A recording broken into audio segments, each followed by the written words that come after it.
Bom, meio-dia, obrigado pelo convite. Seu último sempre tem aquela história de que os outros já falaram muito. E, dizer a verdade, muita coisa já foi falada mesmo. A gente tem, talvez, muitos pontos comuns assim, com o Pinkelfeld e com o André. Entretanto, eu vejo algumas coisas diferentes, André. Eu estou um pouco mais otimista que você. Não sei se eu posso chamar de otimismo ou não o que eu estou vendo, mas, de qualquer maneira, eu estou vendo uma ideia de saída da crise. E queria discutir com vocês, Tem um negocinho para mudar? Mais perto? Tá, por favor, se eu botar para baixo, faz assim que eu boto. E eu parei para pensar nisso, sobre saídas da crise, etc. E eu botei aquele título ali de nó financeiro, porque eu acho que o nó financeiro, a gente entendeu o que está acontecendo um pouco mais, aprofundar mais sobre os aspectos financeiros do que está em curso, vão dar para a gente uma percepção, talvez, dos limites e das opções que a gente tem. Para entender isso, eu acho, se a gente está saindo de algo, a gente tem que entender do que está saindo e para onde está indo. Essa crise é uma crise muito curiosa sobre vários aspectos, né? Ela não estava contratada em 2014. A Dilma foi eleita, ninguém estava achando que ia ter o que tinha. Então, há um lado econômico pesado, e do meu ponto de vista, de erros ou não de política econômica pesados. Esther, qualquer coisa, por favor, desculpe, fica aí à vontade. Eu vou tentar abordar um pouquinho isso. Né? Essa é uma crise toda muito particular do ponto de vista econômico, e é uma crise política cavalar. Certo? Não foi mencionado isso aqui, mas, do meu ponto de vista, se a gente analisar o que está em curso, houve uma mudança na estrutura de poder no Brasil nos últimos anos visível, e ela acontece. E ela está aí. Certo? A queda da Dilma abre um espaço e os caras tinham um programa claríssimo do que fazer. Aquilo que o André falou, é para desmontar o BNDES. Por quê? Porque o Estado brasileiro não é para ter. O Estado brasileiro, na estrutura global que está aqui, não é para ter isso, não. Entra um cara maluco, aspas, e ele resolve fazer história essa. Segundo ponto, que tipo de democracia que a gente tem? Claramente, há limites, ou não há? O que está em jogo? Então, sair da crise, eu acho que a gente tem que ter uma percepção um pouco da natureza econômica do que está aí, e, ao mesmo tempo, da profunda dimensão política do que está aí. Certo? E entender se há uma democracia tutelada, quais são os limites, até onde pode ir, onde não pode ir. Tem algumas coisas aí para adiantar. Eu não vou querer responder isso tudo, obviamente, está acima da minha capacidade. Financeiro, gente, grana é economia, mas é poder também. E houve uma mudança muito grande. Eu vou tentar passar um pouco sobre isso e terminar discutindo algumas coisas que o André também já falou. Eu estou escrevendo um texto sobre o BNDES, espero tê-lo mais para frente agora em dezembro, e eu acho que 2018 vai ser um momento... Porque, dependendo da polarização da discussão eleitoral, acho que o cenário está em aberto, e ter propostas e ter sugestões sobre o que está vindo aí, eu acho que vai ter um espaço interessante para... O que vai ganhar ou não é uma outra história, o que vai se sustentar ou não é uma outra história. Bom, não foi? Seta para cima. Aqui? Não. Vai. Beleza.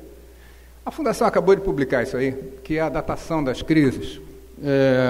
Eu posso concordar ou não, vocês também, mas o ponto é a mais longa. Eu acho que juntar o Collor com o Sarney não faz sentido, mas isso é uma outra história. Eu acho que é a mais longa e a mais profunda.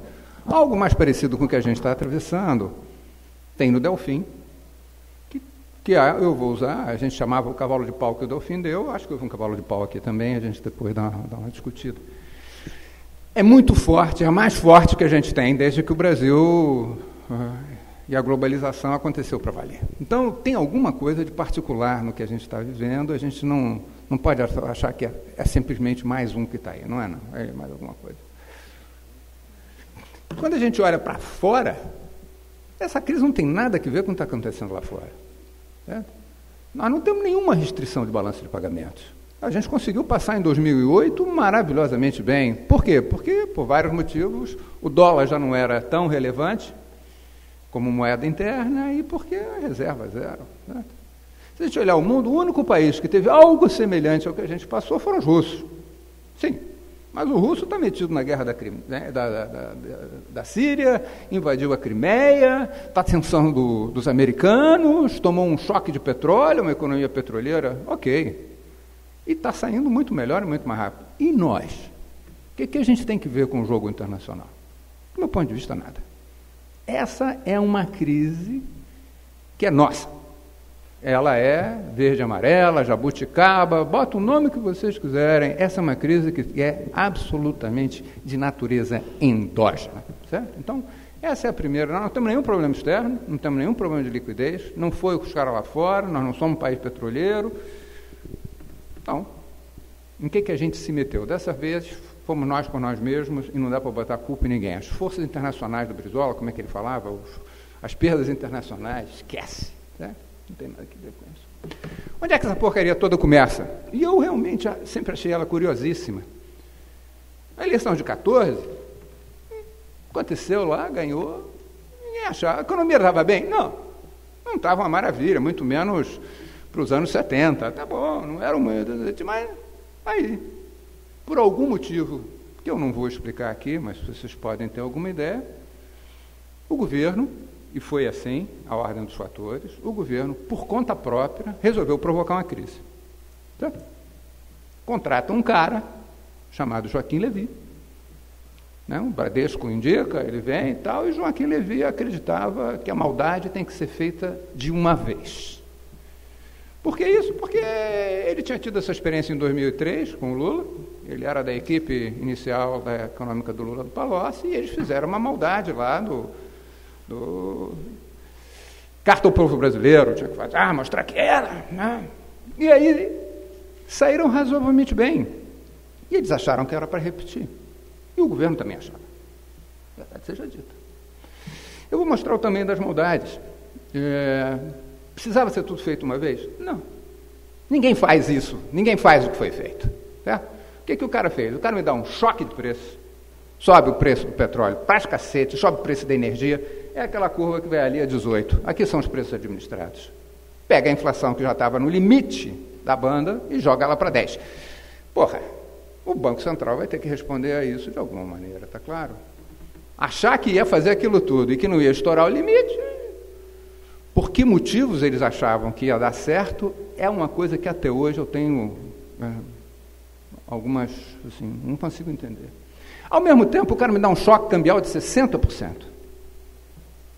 Tá bom ou que mais? Então eu dou um choque de preço, de custos. Pá! O Estado resolveu se apropriar de uma parte maior da renda. Então ali o Estado aí bota o Petrobras e a Eletrobras aí dentro.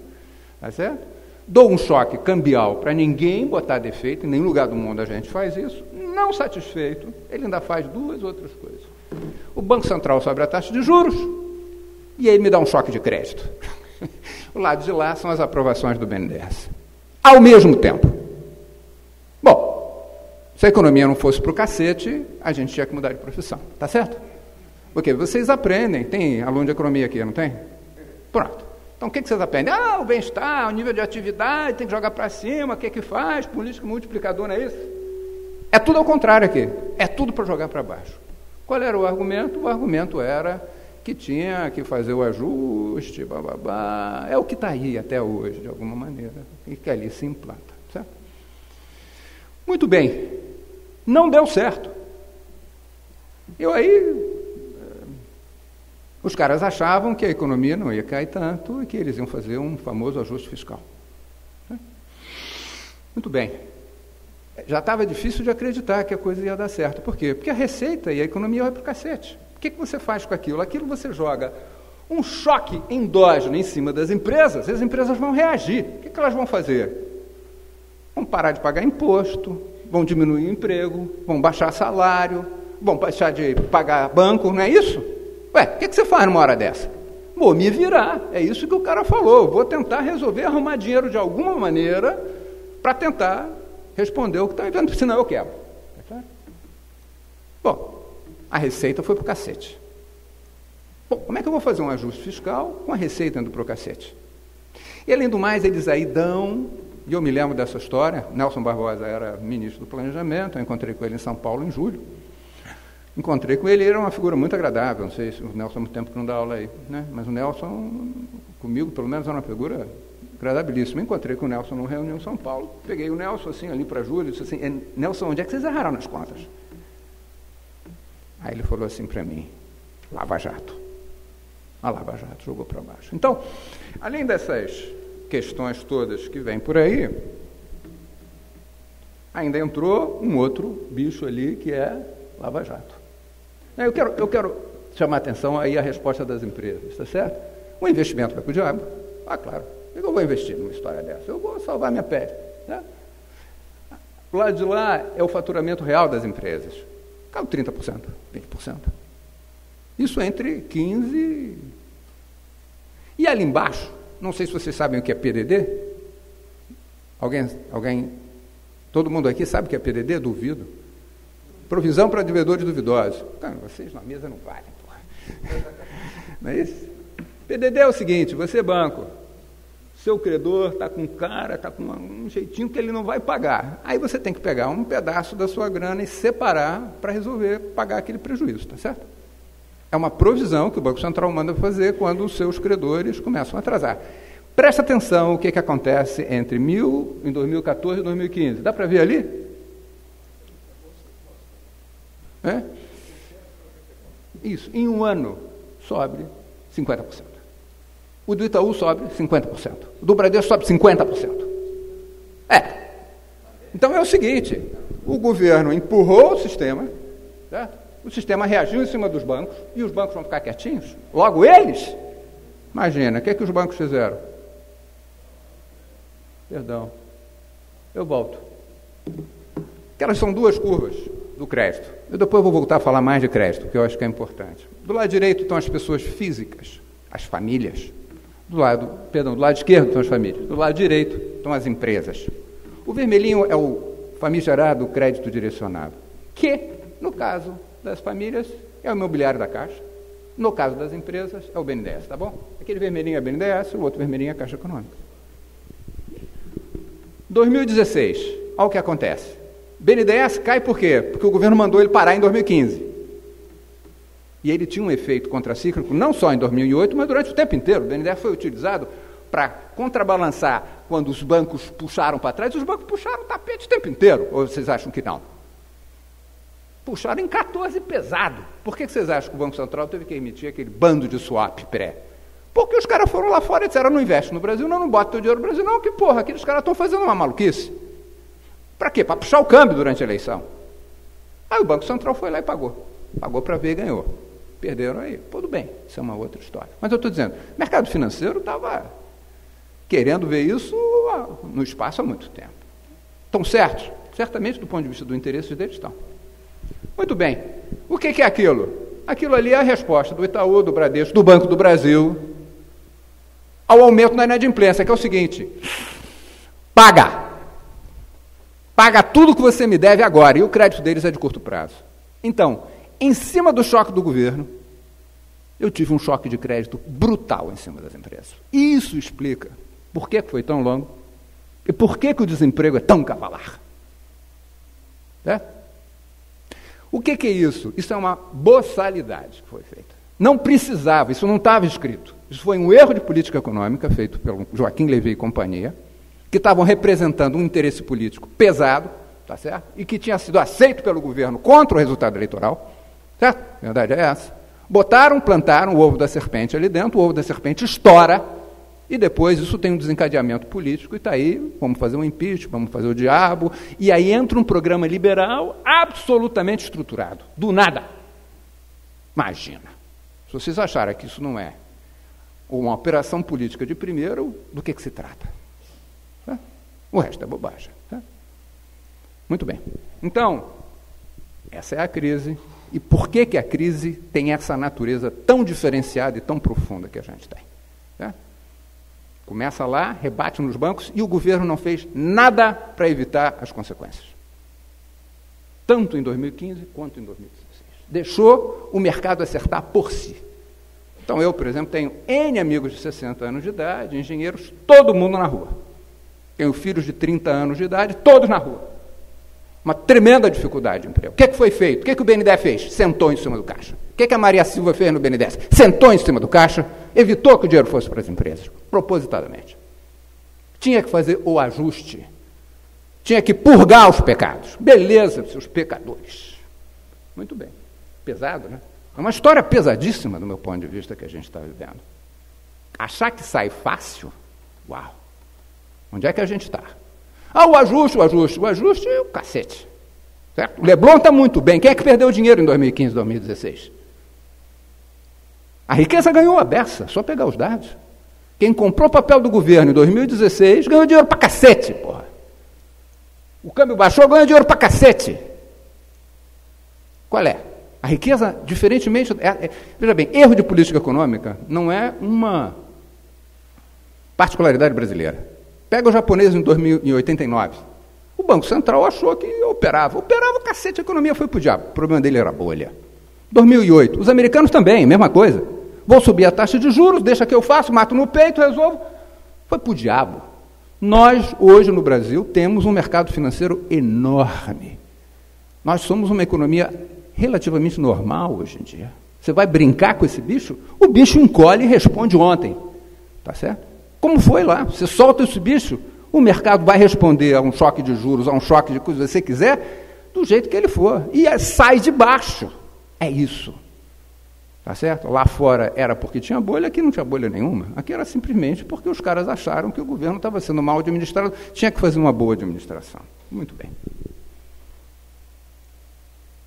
Aqui é para mostrar BNDES, bancos privados. Né?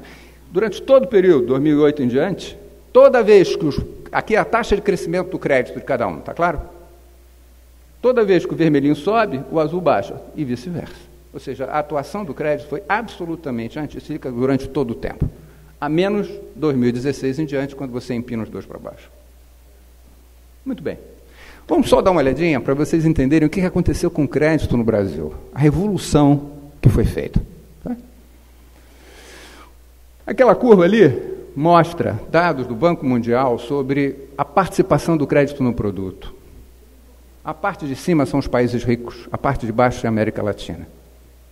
O que a gente vê na curva vermelha? Que o Brasil sai de escola da América Latina e vai em direção aos países altos. Isso num período de tempo extremamente curto. Hoje a gente podia não dar bola nenhuma para crédito até 2002. Hoje, pensar em alguma coisa macroeconômica sem botar crédito não vai entender nada.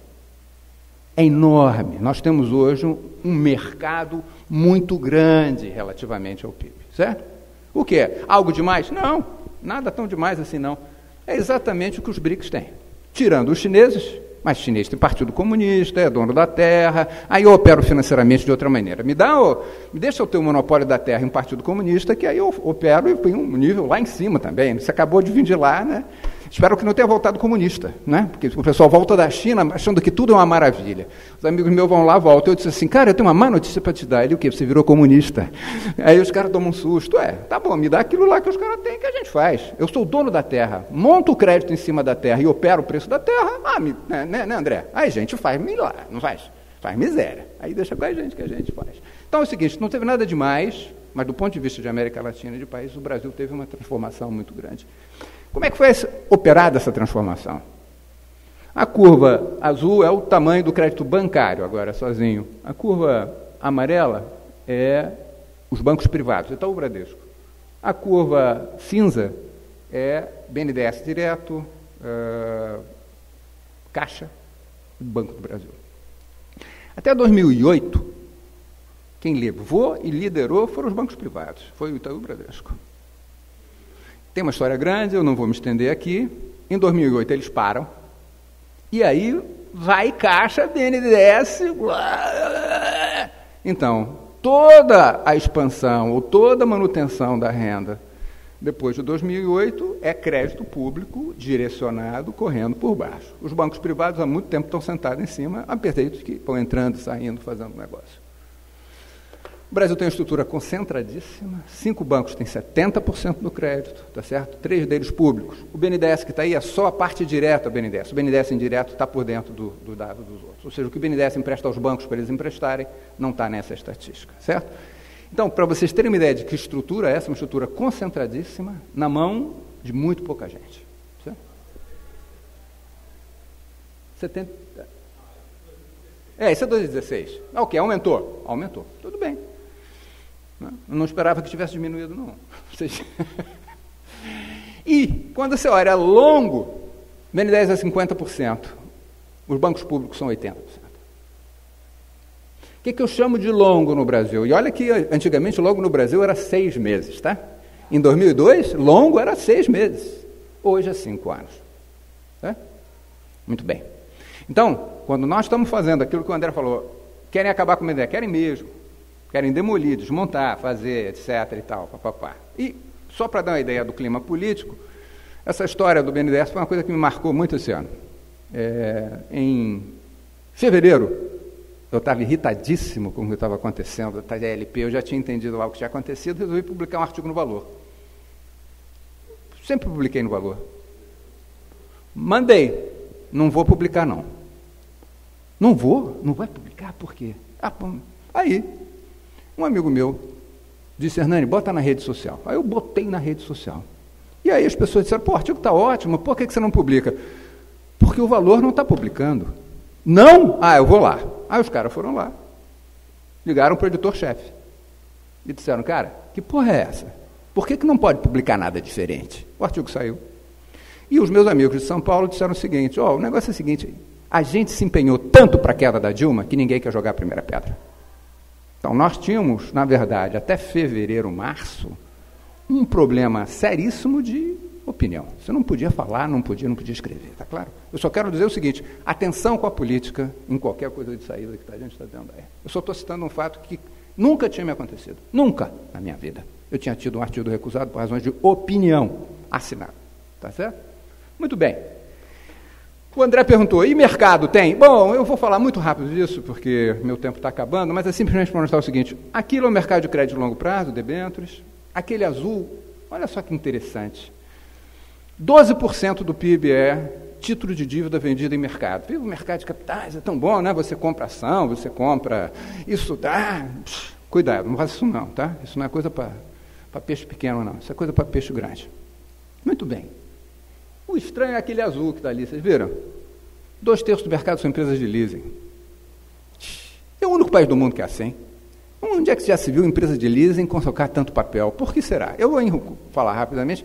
É porque banco não pode emitir debênture. Debênture não paga determinados impostos e não tem que provisionar, fazer depósito no Banco Central. Então, como o banco não pode lançar esse tipo de título, ela pega a leasing dela, ela lança, o banco compra, o dinheiro volta e eu vendo. Está claro para vocês? Aquilo não é nada. Aquilo é uma tolerância que o Banco Central e a CVM fazem para os bancos fazerem arbitragem fiscal. Aquilo não existe, aquilo é uma miragem. Depois, se vocês quiserem, a gente fala mais. Mas meu ponto é o seguinte, temos um mercado no Brasil que a gente não tinha, ele era 1,5 em 2002, hoje é 4,1. É bom, tem incentivado, é um mercado engraçadíssimo, se vocês quiserem, a gente pode, eu gosto muito dele, mas pequeno, né? Aumentou muito. Aí, um pouco na pergunta do André, tem alguém que vai fazer? Eu vou chegar lá. Bom, debênture de leasing é a terceira principal fonte dos bancos, e se você quiser jogar papel hoje no mercado, emitir um papel, uma debênture, quem vai comprar são os bancos. Por quê? Aquilo é muito rápido também, mas é o seguinte, vê que sai do amarelo para o cinza. O amarelo são as debêntures que são vendidas a qualquer um. As cinzas são debêntures que são vendidas a 75 pessoas no máximo. Regulação, um tem controle, outro não tem controle do governo. Os bancos compram as debêntures. Como é que funciona o mercado? O mercado é assim, você vai lá, toma dinheiro nos bancos. Empresa, você é a Light, tomou. Aí, você tomou muito. Aí o cara chega para você e emite uma debênture. Aí você vai lá e emite uma debênture, pega o dinheiro da debênture que ele mesmo compra, e ele paga os empréstimos, e ele pega aquilo e joga no teu fundo. ou joga na tesouraria. É super moderno, mas é crédito bancário. Ou seja, não tem mercado no Brasil, não, só tem banco, tá? Só para vocês entenderem. Essa é a mensagem. 80% de das debêntures estão ou na carteira ou em estruturas gerenciadas por bancos. Tá? Só para vocês terem uma ideia. Aqui no mercado de longo no Brasil, eu vou em frente, para ganhar um tempinho. Diferentemente do André, eu acho que a crise está passando. Em que sentido? Batemos num degrau. Eventualmente, pode acontecer alguma coisa em 2018, ninguém tem bola de cristal, mas pelo menos, agora você tem uma sensação. Tem esse dado do Bradesco, que eu acho que eu trouxe aqui, porque eles têm já uma visão de 2 anos para frente, etc. Mas eu vejo assim, uns amigos meus, um escritório de arquitetura, que não conseguiam um contrato há 2 anos, fechou um contrato. O outro os caras começaram a se colocar. Você está começando a sentir movimento no mercado. Não é uma maravilha, mas está. Então, as perspectivas são de que a gente tenha encontrado num piso que retoma. Retoma o quê? Vou lá, termino. Eu vou usar o Bradesco de novo. 3%, eu acho que está otimista, mas o Bradesco é meio governo, ele gosta, assim, é meio estatalzão, assim, por incrível que pareça, Muito bem. E, muito importante, uma retomada com taxas de juros baixas e inflação baixa. O que eu chamo de baixo, para vocês não me crucificarem? 1 dígito. Não estou falando de nada real. Real é invenção de economia, estou falando em nominal. Nós vamos atravessar no Brasil um período prolongado de inflação baixa com taxa de juros baixa, pela primeira vez na história com um mercado desse tamanho que a gente tem. Isso muda? Isso muda. Isso muda radicalmente as coisas e a maneira como a economia vai sair da crise. Certo? As famílias, eu mostrei lá atrás, as famílias, não houve muita desalavancagem. As famílias estão com problema, estão. O que os bancos fizeram? Mudaram os empréstimos para empréstimos mais baratos, estão fazendo, etc. Do meu ponto de vista, os bancos conseguiram sair muito bem, graças à taxa de juros alta da dívida pública, ganharam muito dinheiro, jogaram prejuízo onde tiveram que arrumar prejuízo e estão preparados para ir. Aquilo que ele falou, a inflação está baixa, o emprego vai parar de cair, melhora um pouquinho, as pessoas vão se endividar e as empresas também vão voltar a operar.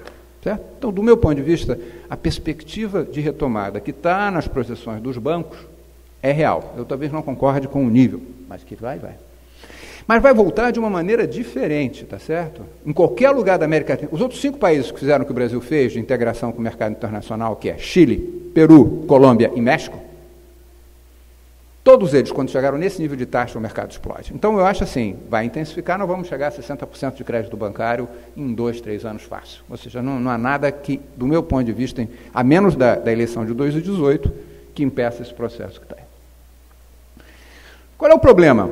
Bom, um cenário desse, eu botei TJLP ali, mas vou botar agora, o problema é que, nesse exato momento, isso por si só já gerava um problema para a BNDES, para a Caixa. Por quê?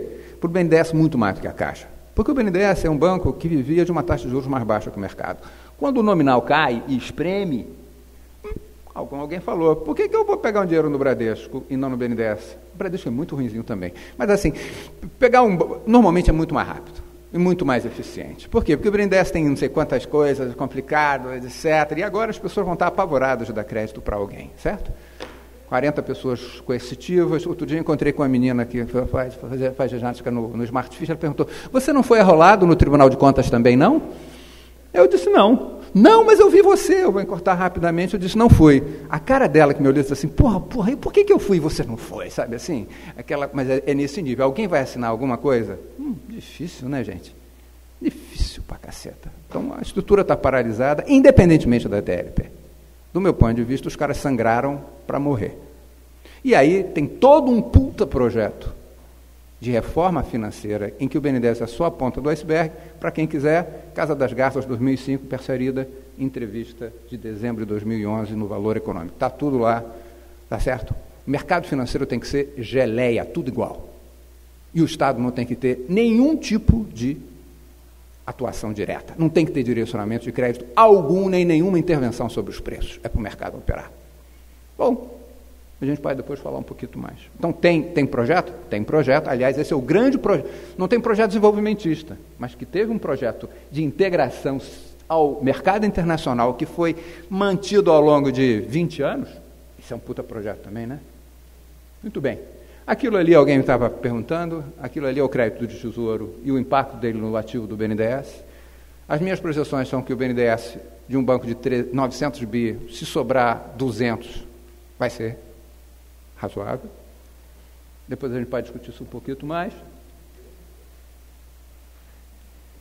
E eu quero trazer também a Caixa. A Caixa está dizendo, eu não tenho capital e eu estou sem dinheiro do Fundo de Garantia. Isso faz parte do projeto. Esvaziar os fundos públicos e não dar capital aos bancos. Pronto. Isso é uma outra ponta do iceberg. Depois eu chego e digo assim, acaba com o Fundo de Garantia, acaba com isso. Está tudo escrito, gente. Eu não estou inventando nada, não é paranoia minha, é só pegar os documentos e olhar. Começa por taxa de juros. Por quê? Porque é lei ordinária. Se mexer no fato constitucional, tem que mexer na Constituição, é muito pesado. Vamos começar a fazer. E se eu botar a taxa de juros alta demais, e de propósito, eu quebro. Não vai funcionar. Ou seja, ninguém está... Ou seja, nós vamos chegar no ano que vem em que vai haver um projeto para a estruturação financeira, que eu acho, explícito ou não, vamos ver até que ponto eles colocam isso explícito, em que o mercado vai haver um projeto para o novo governo de pegar o que está sendo e consolidar. Não é só a reforma da Previdência, tá? Tem um monte de coisa que eles vão tentar consolidar. Eu acho que, no entanto, no ano que vem, abre espaço para alguma coisa. A sustentabilidade dessa alguma coisa diferente, eu tenho enormes dúvidas políticas. Tá? Nós estamos numa democracia tutelada de volta. Então, welcome, vamos ver o que vai dar. Eu simplesmente estou mostrando para vocês o que eu acho. Existe o André já falou nisso, tem que pegar os bancos públicos e recuperar isso. Não precisa voltar exatamente o que está atrás. Você pode modernizar, tornar melhor, eu sou a favor disso. Tem menos coisas ali, não necessariamente. Tudo precisa... Não precisa ser Fla-Flu, tá, gente? Fla-Flu é sempre uma coisa ruim. Mas eu estou dizendo, tem coisa ali para fazer. Acho que no ano que vem vai abrir muita coisa para discussão. A possibilidade de Fla-Flu é monumental. Mas eu acho assim, uma casa feita essa, economistas deveriam ter o dever de fazer uma coisa mais estruturada, tecnicamente. Obrigado, terminei.